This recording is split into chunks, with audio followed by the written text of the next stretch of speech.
I never imagined my little sister Charlotte would someday try to steal what was mine. Growing up, she was the golden one, my mother's shining ornament and my father's fragile princess. I was older by 5 years, which meant I was responsible for babysitting, homework, rides to soccer practice, pretty dresses and hair bows, and every tantrum she weaponized against me. She learned early how to get what she wanted simply by crying, and my parents never questioned a single tear that rolled down her face. But none of those childhood scenes came close to the day everything truly detonated, when she tried to take my inheritance right out from under me, counting on the belief I was too weak, too soft, or too tired to fight back. She thought I would fold. She would never understand that I already had. I was 28 and living in a one-bedroom apartment in Baltimore when the phone call came. It was Dad, his voice distorted through the Bluetooth speaker in my car as I sat parked outside work, staring at a half-finished coffee trembling in my hand. He didn't say hello, didn't ask how I was. He just said, "Your mother's in the hospital. Get here." I remember the silence that followed, then his breath catching like the words were stuck behind them, words he didn't want to say yet. I didn't ask questions. I just drove. The whole drive, I imagined the same sterile hospital scene I had witnessed too many times before. White sheets, clipped whispers, cold monitors blinking like artificial stars. Mom had cancer for 3 years at that point. She had good days and bad days, and then days that weren't really days at all, more like flickers of her existence dissolving beneath the weight of medication and exhaustion. That afternoon, she looked impossibly small, her skin thin as stationery, her hands shaking when she tried to touch me. Charlotte was already there. She sat beside Mom's bed in a designer jacket and expensive sneakers that didn't look like they belonged in a place where people came to die. She didn't look up when I walked in, and I remember feeling like I had entered her room rather than our mother's.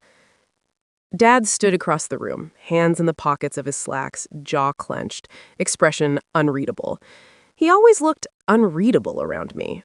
With Charlotte, he was transparent, radiant even, as though he believed she was the only one worth impressing. Mom opened her eyes when I sat down. "You came," she whispered. I nodded and swallowed hard. "Of course I did." Charlotte finally looked up at me, her face perfectly expressionless. She always perfected expressionlessness, a kind of emotional neutrality that made her seem older than she was.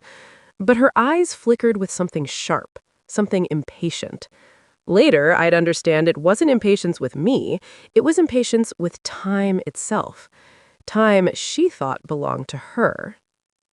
Mom passed 3 weeks later. She died at home in her favorite chair, with Charlotte curled against her legs. Dad refused to cry, refused to sit, refused to say anything except logistics, funeral, guests, arrangements, flowers. And through the entire storm, Charlotte did what she always did, absorbed every compliment, hug, and sympathy card like grief itself was a performance for which she deserved applause. The will wasn't mentioned until after the funeral. That alone told me something was wrong. My parents talked about money the way some families talked about religion: constant, absolute, and sacred. Money was power, control, security, reputation. If there was a will, it should have been acknowledged immediately. Instead, Dad asked us to come home Sunday night for family matters, which was his way of saying he didn't want lawyers involved right away. I knew before I walked into the house that something was being arranged behind closed doors. Charlotte arrived in a black dress that screamed luxury morning. I came in jeans and a sweater that smelled like dish soap because I had done my laundry that morning. Dad stood near the living room window, hands clasped behind him like a general inspecting troops. "We need to discuss Mom's estate," he said, as though we were discussing stock portfolios and not the echoes of our mother's life. Charlotte shot a glance at me and said, almost gently, "Dad and I already looked over some things." Heat crawled up my spine. "Some things?" Dad cleared his throat. "Yes, your mother updated her will during her final year." My heart thudded so loud I could hear it in my ears. "What do you mean, updated?" "It means," Charlotte began, leaning forward on the couch like she was narrating a bedtime story, "she didn't want to burden you with the property or her investments. You have enough going on." I stared at her, stunned. I have enough going on? Dad didn't blink. Your life is complicated. You're always dealing with something. I almost laughed. My life was just life. Rent, work, groceries, doctor appointments for anxiety, relationships that didn't last. It wasn't glamorous or disastrous. It just didn't orbit them. Charlotte folded her hands. So Mom left the house to me. I swallowed. All of it? Dad finally looked at me then, really looked at me, and his eyes held a certainty that made me nauseous. He said, everything. I felt the floor tilt beneath me. That house wasn't just real estate, it was safety, memory, the place I once believed I belonged. It was where I hid in the laundry room when Mom and I fought, where Charlotte learned to spell her name in crayon on the hallway wall, where birthdays bled into Christmas mornings, and where family existed before it fractured. I whispered, Mom wouldn't do that. Charlotte's smile flickered, small, thin, victorious. She did. I felt something tighten in my chest, a thread pulled so hard it threatened to snap. I didn't know then that this was only the beginning, that Charlotte's plan wasn't limited to a house or investments. She wanted it all, and she was willing to burn everything to get it. I didn't argue that night. Not because I believed them, but because I knew arguing would turn into shouting, and shouting would turn into Charlotte crying, and Charlotte crying would end with Dad comforting her while I stood alone in the doorway like an intruder in my own family. I left quietly. I didn't slam the door. I didn't even look back. But inside me, something twisted, something old and bitter and sharp enough to draw blood. For the next week, the house haunted my sleep. I kept dreaming of Mom sitting in her garden, clipping roses in silence, while Charlotte lounged nearby, scrolling through her phone.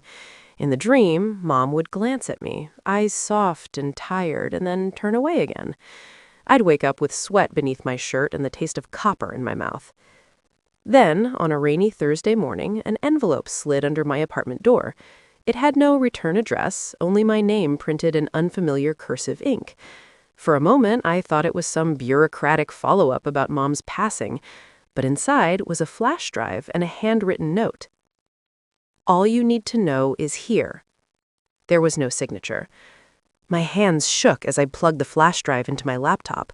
A folder popped open, full of scanned documents, legal forms, attorney letters, drafts of a will, and emails. My breath hitched. I clicked at random. One email was dated 6 months before Mom died. It was from an attorney, her attorney. Per your request, we will proceed with revising the transfer of the property to both children equally, 50-50 split. Please confirm before final signature. My vision tunneled. Another file was a PDF. Mom's handwriting, messy and uneven, but unmistakably hers. I want both girls to share the house. It's their home, too. No changes. The date was recent, 2 months before she passed. I pressed my forehead to my hand. No, I whispered. No way. Either Dad was lying, or Charlotte was lying, or both of them were. I scrolled through file after file, my pulse hammering in my throat. Then I saw it. The appraisal papers. The house wasn't a quaint family home like I remembered. It was worth nearly $1.8 million. Mom had bought the land decades ago, but development around it had transformed the neighborhood into high-value real estate. Of course Charlotte wanted the house. Of course she wanted everything. That night, I didn't sleep at all. I paced, read, reread, and drank cold coffee until my fingers trembled. When dawn crawled through my blinds, I was already dressed. I called the attorney listed in the emails. To my surprise, I didn't argue that night. Not because I believed them, but because I knew arguing would turn into shouting, and shouting would turn into Charlotte crying, and Charlotte crying would end with Dad comforting her while I stood alone in the doorway like an intruder in my own family. I left quietly. I didn't slam the door. I didn't even look back. But inside me, something twisted, something old and bitter and sharp enough to draw blood. For the next week, the house haunted my sleep. I kept dreaming of Mom sitting in her garden, clipping roses in silence, while Charlotte lounged nearby, scrolling through her phone. In the dream, Mom would glance at me, eyes soft and tired, and then turn away again. I'd wake up with sweat beneath my shirt and the taste of copper in my mouth. Then, on a rainy Thursday morning, an envelope slid under my apartment door. It had no return address, only my name printed in unfamiliar cursive ink. For a moment, I thought it was some bureaucratic follow-up about Mom's passing, but inside was a flash drive and a handwritten note. All you need to know is here. There was no signature. My hands shook as I plugged the flash drive into my laptop. A folder popped open, full of scanned documents, legal forms, attorney letters, drafts of a will, and emails. My breath hitched. I clicked at random. One email was dated 6 months before Mom died. It was from an attorney, her attorney. Per your request, we will proceed with revising the transfer of the property to both children equally, 50-50 split. Please confirm before final signature. My vision tunneled. Another file was a PDF. Mom's handwriting, messy and uneven, but unmistakably hers. I want both girls to share the house. It's their home, too. No changes. The date was recent, 2 months before she passed. I pressed my forehead to my hand. No, I whispered. No way. Either Dad was lying, or Charlotte was lying, or both of them were. I scrolled through file after file, my pulse hammering in my throat. Then I saw it. The appraisal papers. The house wasn't a quaint family home like I remembered. It was worth nearly $1.8 million. Mom had bought the land decades ago, but development around it had transformed the neighborhood into high-value real estate. Of course Charlotte wanted the house. Of course she wanted everything. That night, I didn't sleep at all. I paced, read, reread, and drank cold coffee until my fingers trembled. When dawn crawled through my blinds, I was already dressed. I called the attorney listed in the emails. To my surprise, his secretary put me through. He remembered Mom. She was adamant about fairness, but your father brought new documents a few weeks later, claimed she lacked clarity, wanted a single beneficiary. The changes were abrupt. My mouth dried. Did she sign them? Legally? No, her signature wasn't verified, and I advised them to wait, but it seems they found someone else to push it through. I sat very still after the call ended. It felt like my mother had died twice, once in her chair and once on paper. I waited 2 more days before confronting them. I didn't announce myself. I showed up at the house without knocking. Dad opened the door, startled, then annoyed. Charlotte was on the couch, bare feet up, sipping iced coffee like she was on vacation. "What are you doing here?" she asked, voice flat. I set the stack of documents on the coffee table. "We're going to talk." Dad stared at the papers. "What is this?" "Proof." My voice didn't shake, even though my hands did. Proof Mom didn't change her will. Proof she wanted us to share the house. Charlotte snapped up the papers like she could tear them apart fast enough to erase them. "Where did you get this?" "It doesn't matter," I said. Her nostrils flared, and I watched the shift happen, the same shift I'd seen when she was 6 and didn't get the bigger slice of cake or the prettier dress. Rage, but quiet, calculated. "Mom didn't know what she was saying at the end. She didn't want you involved. We talked about it." "You talked about taking everything," I shot back.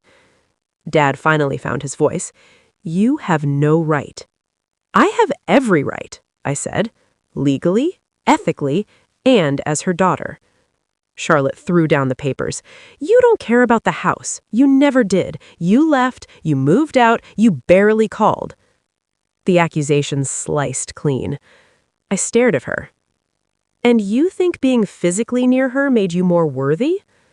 Charlotte blinked, just once, but her eyes reddened. Dad slammed his fist against the doorframe. "Enough. If you think you can fight this, go ahead, but I promise you, your mother made her choice." I opened my mouth to answer, but before I could, someone else spoke. "She didn't." The voice came from behind Dad. I froze. Charlotte froze. Dad turned, face blanched. It was Aunt Melanie, Mom's younger sister. She stepped into the living room holding her purse like a shield, her expression tight and trembling. "She didn't," she repeated, looking directly at me. "And I can prove it." And then everything, absolutely everything, began to unravel. Aunt Melanie didn't sit. She didn't smile. She didn't even wait for anyone to ask what she meant. She walked straight to the dining table, placed her purse down, and pulled out a small leather folder, thin but dense with significance. It looked old, worn at the corners, like it had been handled more than once, debated over, maybe cried on. Charlotte swallowed hard. "What is that?" "A mistake," Aunt Melanie said quietly, "and a concession. For everyone." Dad's face drained of color. I had never seen him look scared. Angry, yes. Irritated, constantly. Disappointed, always. But scared? Never. It made something inside me sit up and pay attention. I didn't say anything. I didn't move either. My body felt pinned to the moment. Aunt Melanie opened the folder and slid out a letter. Mom's handwriting. I recognized the looping curves of her Y's instantly. My chest tightened. "She gave this to me 3 weeks before she passed," Melanie said. "Told me not to say a word unless things went wrong." "Things?" I asked. Melanie nodded toward Charlotte. She was worried. "That's ridiculous," Charlotte snapped, voice brittle. "Mom and I—" "Don't," Melanie cut in. "Just don't." The letter was long. Not formal, not legal, not the kind of document a court would stamp with approval. No, it was the kind you write at 2 a.m. with a bedside lamp humming and your mortality sitting beside you like a companion. I didn't ask permission. I started reading out loud. "I don't know what will happen. My heart feels tired in a way I don't recognize. But if you are reading this, it means my fears were not imaginary." My throat closed for a second, but I forced myself to continue. "I trust my daughters, both of them, even when they make choices I don't agree with, even when they leave, even when they stay. Love does not tally distance." Charlotte stared at the floor. "Even when they leave, even when they stay, love does not tally distance." Charlotte stared at the floor. "I want the house to be theirs together. I want them to choose what to do with it, sell it, keep it, fight over paint colors, whatever. But I do not want to be a weapon, not between them." My voice cracked. Dad looked away. "If anyone tries to change this, know it is not my will." The letter ended abruptly. No formal flourish, no instructions, just that line, sharp and final. Dad cleared his throat. "This doesn't mean anything. It's emotional. It's not legal." Melanie's eyes flashed. "Legal enough that her attorney has a copy. Legal enough that you tried to replace it. Legal enough that I know why." Charlotte shifted. "We just wanted things to be simple." "No," Melanie said. "You wanted things to be yours." Silence ballooned, thick and sour. I set the letter down. Why didn't Mom tell me herself? Melanie hesitated, and that hesitation felt loud. "She tried," she said, "but every time she brought up the house, your father shut it down, told her not to stress, told her it wasn't the right time. And then, one day, it was too late." My stomach twisted. Dad rubbed his temples like he could massage the truth away. Charlotte finally spoke, her voice thin. "Dad said Mom wanted me to have it because I was the one who stayed." I stared at her. Stayed is not the same as loved more. Charlotte's jaw tightened. "That's not what I meant." "No, but it's what you believed." The room felt too small, too warm, too full of ghosts. Then Melanie dropped the real bomb. "There's more." She reached back into her purse and pulled out a key, small, gold, with a battered purple tag. "This is to your mother's safe deposit box, the one she kept after she sold her jewelry."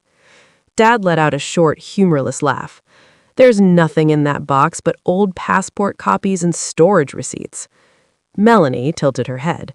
Then you won't mind if we go check. Dad's amusement vanished as fast as it came.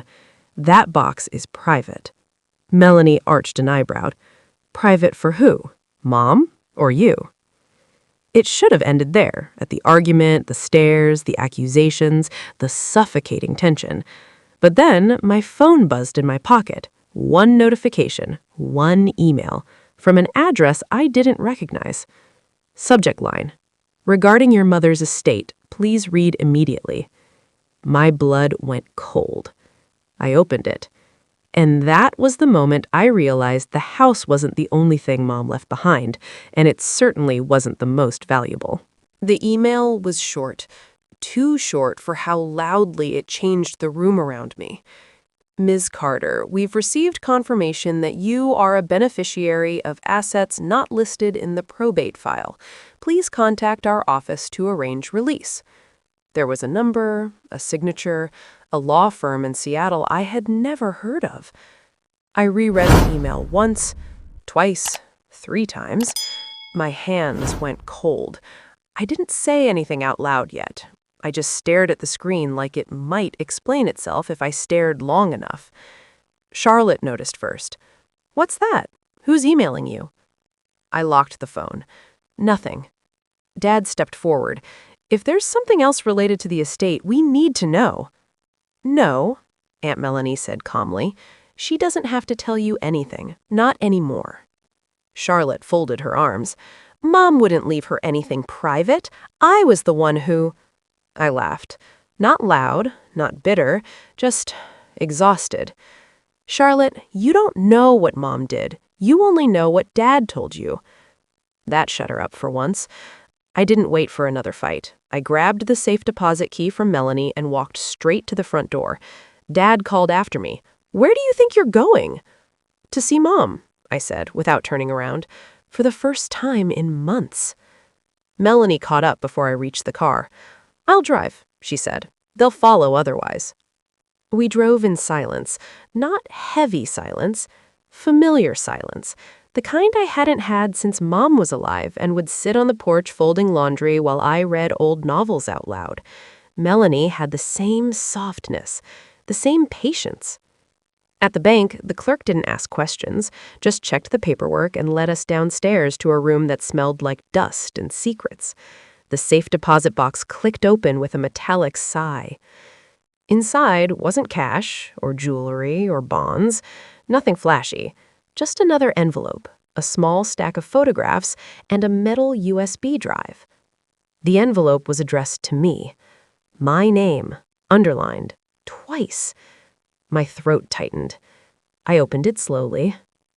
"Sweetheart, if you're reading this, I didn't get to say everything I needed to. Or maybe I did and you didn't believe me.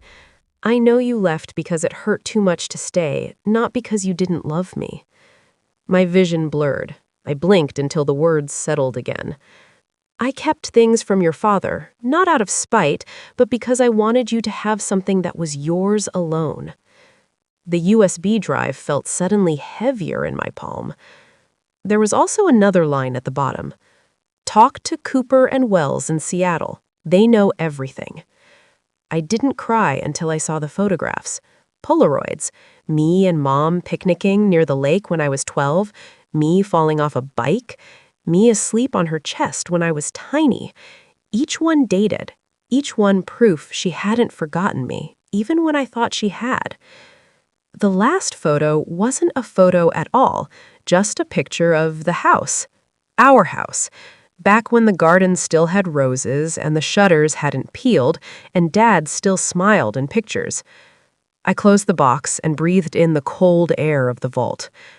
"So now what?" Melanie asked. I looked at her and something in my chest settled for the first time since Mom died. Now I find out what she left. All of it. When we walked out of the bank, Dad and Charlotte were leaning against his car in the parking lot. They looked angry, scared, and impatient, like vultures who'd run out of carrion. Dad stormed toward me. "What was in the box?" I passed him without speaking. Charlotte jogged beside me. "You can't just ignore us. Mom meant for the house to be mine. She told me." I stopped and turned, really turned to face her. "No, Mom wanted us to choose, and you tried to make the choice for both of us." For once, Charlotte didn't have a comeback. Her mouth opened, but nothing came out except a trembling breath. Dad's voice cracked, quiet, desperate, almost human. "Why are you doing this to us?" "To you?" I repeated. "You kicked me out long before Mom died. You just forgot to tell me." Melanie unlocked her car. I got inside. Neither Dad nor Charlotte followed. They just stood there in the middle of the parking lot, two silhouettes against the cold afternoon sky, watching as something they thought they controlled slip away. As we pulled out of the lot, Melanie glanced over. "Are you scared?"